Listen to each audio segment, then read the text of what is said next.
Abbott and Costello. Abbott and Costello were an American comedy duo composed of Bud Abbott and Lou Costello, whose work on radio and in film and television made them the most important comedy team of the 1940s and early 1950s. Their patter routine, Who's On First, is one of the best known comedy routines of all time and set the framework for many of their best known comedy bits.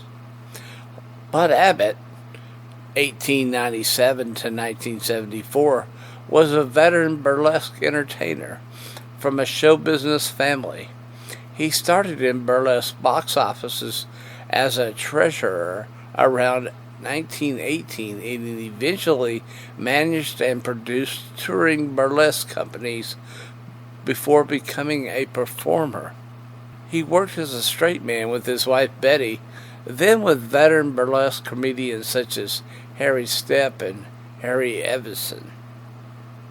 Lou Costello, 1906 to 1959, became a burlesque comic in 1928 after failing to break into movie acting and working as a stunt double and film extra.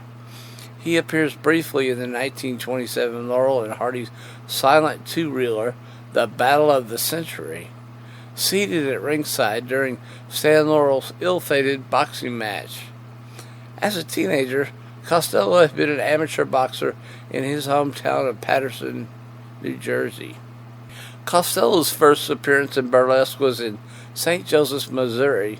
He joined the Mutual Burlesque Wheel in 1929 and Minsky's in 1932. While they crossed paths a few times, the two comedians first worked together in 1935 at the El Tinge Burlesque Theater on 42nd Street in New York City.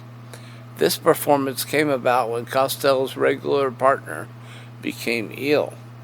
Other performers in the show, including Abbott's wife Betty, encouraged a permanent pairing. The duo built an act by refining and reworking numerous burlesque sketches with Abbott as the devious straight man and Costello as a dim-witted comic. The team's first radio appearance was on the Kate Smith Hour on February 3, 1938. At first, the similarities between their voices made it difficult for radio listeners, as opposed to stage audiences, to tell them apart during their rapid-fire repartee. As a result, Costello affected a high-pitched, childish voice. Who's On First was first performed for a national radio audience the following month. They performed on the program as regulars for 2 years, while also landing roles in a Broadway revue, The Streets of Paris, in 1939.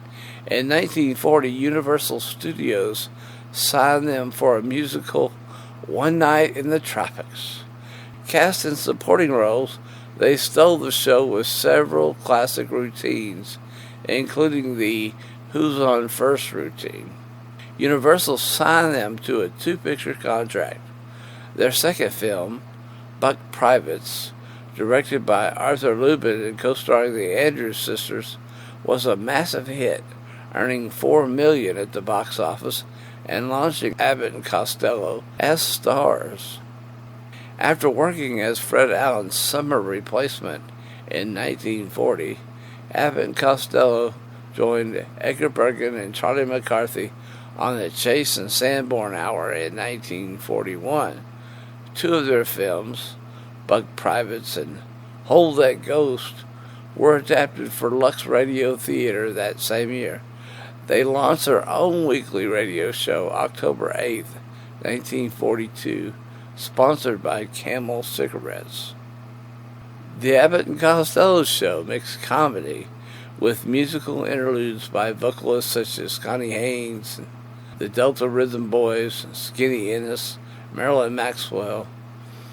Regulars and semi-regulars on the show included Artie Auerbach as Mr. Kitzel, Elvia Allman, Mel Blanc, Verna Felton, Sidney Fields, and Frank Nelson.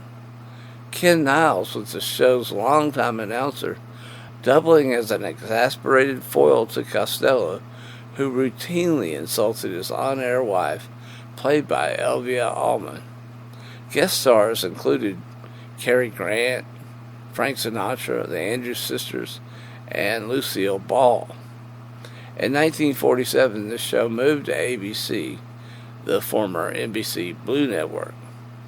During their time on ABC, the duo also hosted a 30-minute children's radio program, the Abbott and Costello Children's Show, on Saturday mornings. The program featured child vocalist Anna Mae Slaughter and child announcer Johnny McGovern. It was after this that the duo moved on to television. I am Jimbo for OTRR, the Old Time Radio Researchers. This bio was taken from Wikipedia.